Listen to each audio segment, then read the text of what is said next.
Hi, this is Kev. Welcome back to Mindful Mods. Very quick unboxing today of this power supply for providing power to pedal boards. And the thing that's particularly impressive about it is has a number of high amp outputs, and what that means for, if you're not aware, and something I certainly struggled with when I first started putting pedal boards together. A lot of digital effects that you buy on the market now require a very high, but they require a higher ampage. And what that means is the ampage is the power. They're all 9 volt, or nearly all of them. Pedals are 9 volt, some are 12, some are 18, but most are 9 volt that you get these days.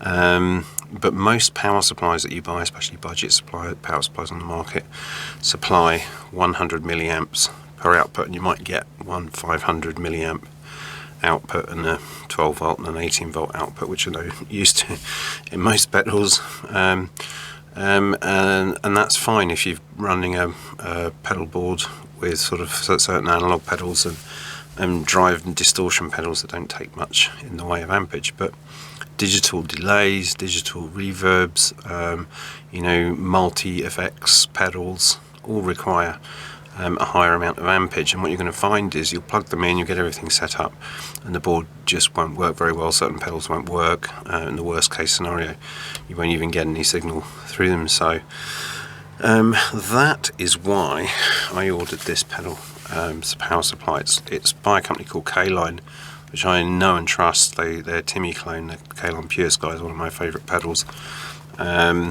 Really cheap, very good transparent overdrive, and I've got a number of their power supplies. They've seen me through multiple gigs, festivals, rain. They just keep going, they're reasonably quiet, and they're reasonably cheap. This is one of their more expensive ones because of the high ampage output, but it was still only €60, £40, something like that, which is really cheap for a power supply that sort of packs a punch like this one. Okay, so I'm going to unbox it. Let's have a quick look at it, and yeah, take things from there. Okay, so here we are. Hopefully you can see that. I'm struggling to see the camera here. So I'm going to open this up. I ordered it from Amazon, so it was €60. Got it on Prime, so it didn't cost me anything in terms of postage and packing. And I've got 2 boxes here, and a little manual, isolated output power supply, some instructions on how you might use it. Okay, let's see what it comes with. Kind of hoping it comes with some cables, because if you've not used a power supply before, you're not going to have any of these lying around. You have to order them, which should be a real pain. I can see, here we go, 8 cables come with it, so, and the power supply. So this is your first one. Happy days. That's really handy. Not really handy for me because I've got millions of them, but it's really handy if you haven't used one before. I've also got some of these, which are kind of like extension cables, I think. Oh no, they're converters. They convert to these kind of jack style inputs. That one's a converter, and this one is a kind of little extension if you need just a little bit more space. Got a big board or something, and a rather heavy duty 2 amp 2000 milliamp supply. Okay, that's the boring stuff. Okay, and here we have supply itself. So it only has right, this is a useful thing. So you've got on here, can you see that? What you've got is, this is 9, 12 or 18. So these two here, A and B, are 9, 12 or 18, or 9, 12 or 15 at 300 milliamps and 500 milliamps. So good news is most pedals are 9 volt, so you can use these outputs on a lot of the other cheaper power supplies, including Caline's cheapest power supplies.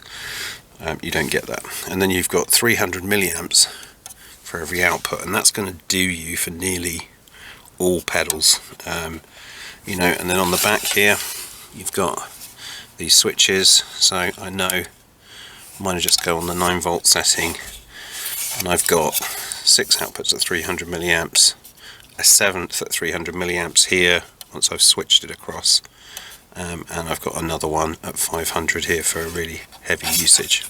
So you get as many usable outputs as you would get with another power supply. You know, they might have 10 sockets here, but only 8 of them you're actually going to be able to use, and probably 7 of those will be 100 milliamp, which, as I said, tend to be only good for drive, from in my experience, overdrives, distortions, those kinds of things. Okay, just to show you how important these the milliamp requirements are for a pedal board, I'm just going to show you some of the pedals I have on some of my boards, to show you the difference between the different types. Okay, so if you don't have any of these types of pedals, you're okay. So let's have a look at this little modulation board, or kind of effects board I've got here. So we've got this sub and up. It takes 100 milliamps. I tend to put it on more than that. That Echo Square 140, I think it says. The Vintage Phaser 300. These are all digital circuits. Crybot's low, I happen to know. It's a wah pedal. 140 for that Donna Verb Square. Then onto the back, again, this Artec acoustic EQ. This top thing is an acoustic board I have. Is 100 milliamps, but I wouldn't trust it. I'd put more than that. The Holy Grail 110 milliamps. Couldn't work out for ages at gigs why that wasn't working properly. Joyo Atmosphere, that's another kind of multi-effects reverb, 140. The Aquarius, it says 100 milliamps on the website, but it doesn't work unless you put more than 100 in it. Tremolo is very low, it's analog, and the compressor's very low. This tuner here takes more than 100 milliamps. So, but you can start to see when you get onto the drive pedals how low they are. So those cheap power supplies with only predominantly 100 milliamp outputs are really good for drive boards. And there's another one over there, and I think pretty much all of those pedals have a pretty low amperage requirement. So there we go, just so you can tell I'm not making it up. Alright, so you've had a chance to look at the power supply. You've seen how it can be useful. You've seen what kinds of pedals need these kinds of power requirements. Maybe that you don't need it, but oftentimes you do. I see a lot on pedal forums and on the pedal group I administer. There are a lot of questions of people saying that their pedals aren't working as expected, and more than 9 times out of 10 is because the power is not sufficient, the amperage is not sufficient. Okay, that's enough from me. If you like the video, hit like. If you want to subscribe and see more pedal videos, guitar videos, modding videos, builds, and various other things, then do hit subscribe, and just to make sure you get notified of upcoming videos. Apart from that, have a wonderful day, whatever you're doing, and I'll see you again on Mindful Mods.